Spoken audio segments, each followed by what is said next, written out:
Oke teman-teman, apa kabar? Jumpa lagi di kumpulan video tutorial. Jangan lupa untuk subscribe, bunyi lonceng, dan like-nya ya teman-teman untuk mendukung video ini ke depannya. Terima kasih. Oke teman-teman, kembali lagi dalam tutorial function pada Excel. Kali ini saya akan membahas 6 function di Excel, yaitu row, column, browse, column, find, dan search. Untuk yang pertama, saya akan jelaskan apa itu row, fungsi row. Fungsi row ini digunakan untuk mendapatkan posisi baris di sebuah sel. Untuk menggunakan function atau rumus row, caranya adalah dengan mengetikkan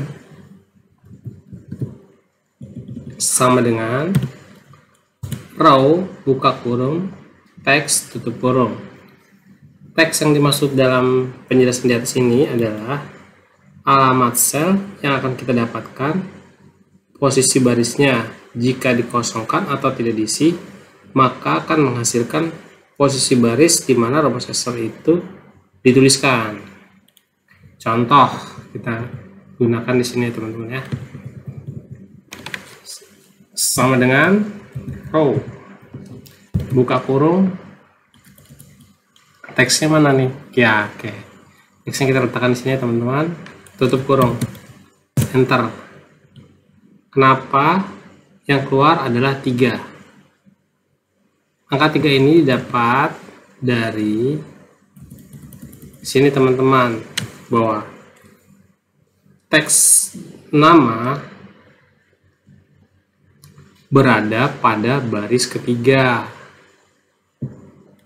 Untuk cek selanjutnya dapat kita copy aja teman-teman, bahwa contohnya belajar Excel, benar harusnya berada di baris keempat. Panjang teman-teman. Ctrl V. Nah, benar kan?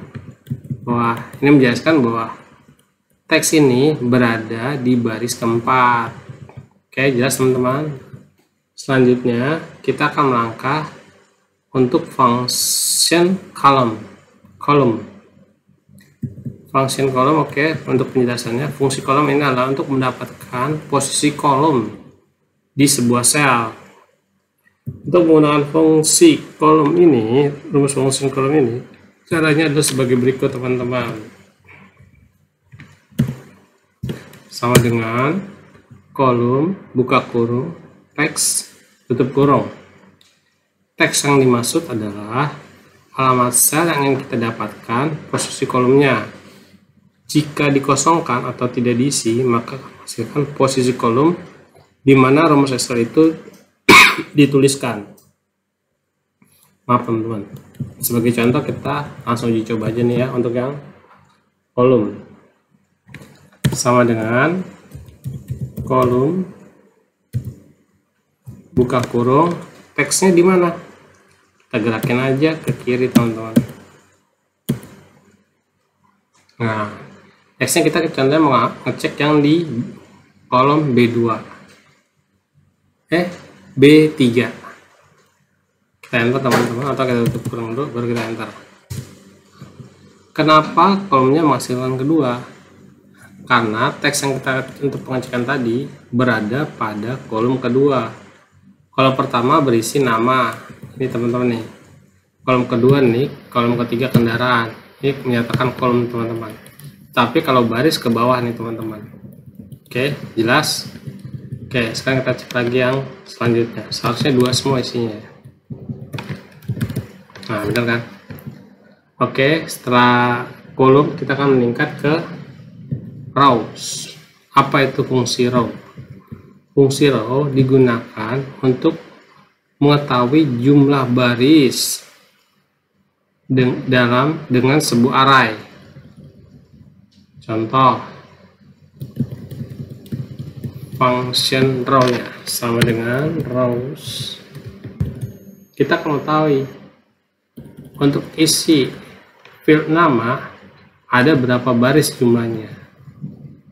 Oke, tutup kurung.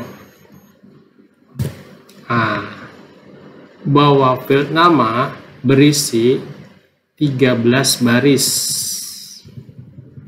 Untuk ngeceknya kita hitung aja teman-teman. 1, 2, 3, 4, 5, 6, 7, 8, 9, 10, 11, 12, 13. Benar kan teman-teman? Oke, sudah tahu. Kita melangkah ke function yang keempat, columns. Apa itu fungsi columns?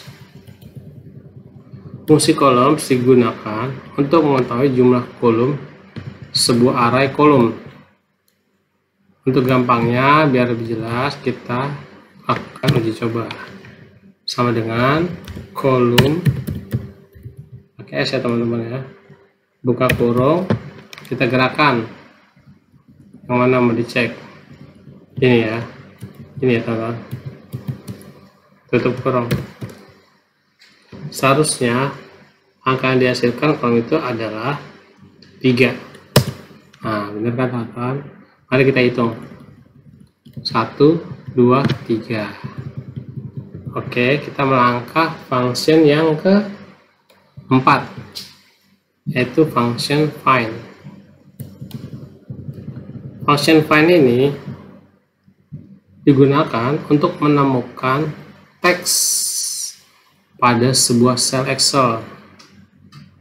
Tetapi fungsi find ini sangat sensitif sekali. Dia benar-benar membedakan mana huruf besar, mana huruf kecil. Jadi yang benar-benar spesifik teman-teman. Oke, kita coba ya teman-teman ya.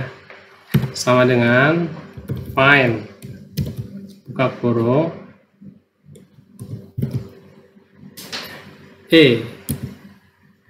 tutup kurung, titik koma.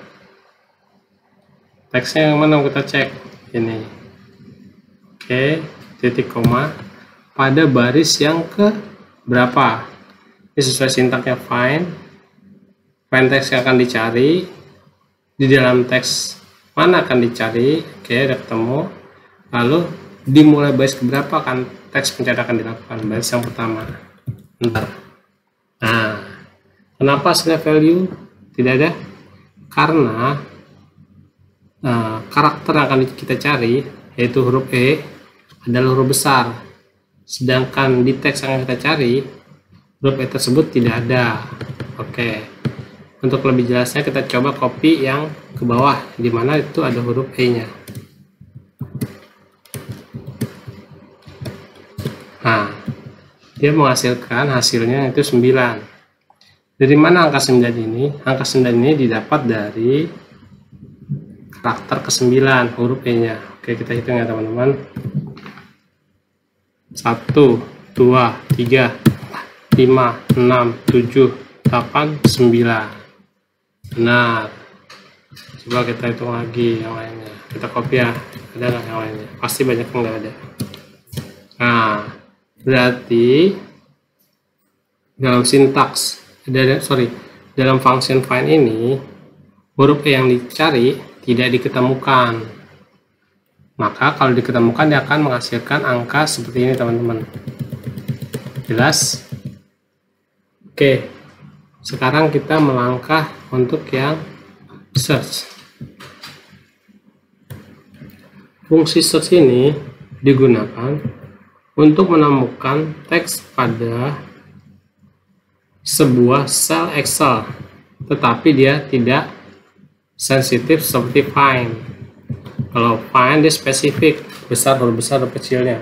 Kalau search tidak menganggap. Oke, kita cek ya, tes ya. Sama dengan search, buka kurung. Apa yang kita akan cari hurufnya apa? E, tutup kurung, titik koma. Di kolom mana teks tersebut akan kita cari? Di kolom A3, titik koma. Di baris keberapa? Baris ke-1, tutup kurung. Nah, sama teman-teman. berarti dia tidak ketemu. Oke, kita copy yang ke bawah, yang kedua. Nah, kenapa di sini berisi 2, 11, 1, sedangkan sini tidak ada? Karena function find ini dia mencari secara spesifik yang membedakan antara huruf besar dan huruf kecil. Jadi spesifik, kalau huruf besar, huruf kecil, huruf kecil. Tetapi dia tidak membedakan huruf besar, huruf kecil, walaupun yang kita search itu adalah huruf besar. Contohnya ini ya teman-teman ya. Mari kita hitung apakah benar digit kedua untuk huruf E-nya. Ya, kita hitung ya. Dari sebelah kiri 1, 2, oh berarti benar. Oke, yang ketiga nih, ini search yang itu menghasilkan hasil 11. Oke, kita hitung teman-teman. 1, 2, 3, 4, 5, 6, 7, 8, 9, 10, 11. Berarti benar. Oke teman-teman, kira-kira sudah mengerti penjelasan saya? Apabila belum mengerti teman-teman, atau kurang jelas, atau hasil penjelasan tutorial saya kurang bagus, silakan berikan komentar di bawahnya teman-teman. Gak apa-apa, komentar apa aja untuk masukan kepada saya supaya saya lebih baik ke depannya. Terima kasih teman-teman. Jangan lupa saya mohon bantuan teman-teman ya untuk subscribe, like, dan jangan lupa pencet tombol loncengnya teman-teman, supaya saya bisa memberikan tutorial-tutorial selanjutnya untuk teman-teman pelajari. Terima kasih teman-teman. Sampai jumpa kembali. Terima kasih.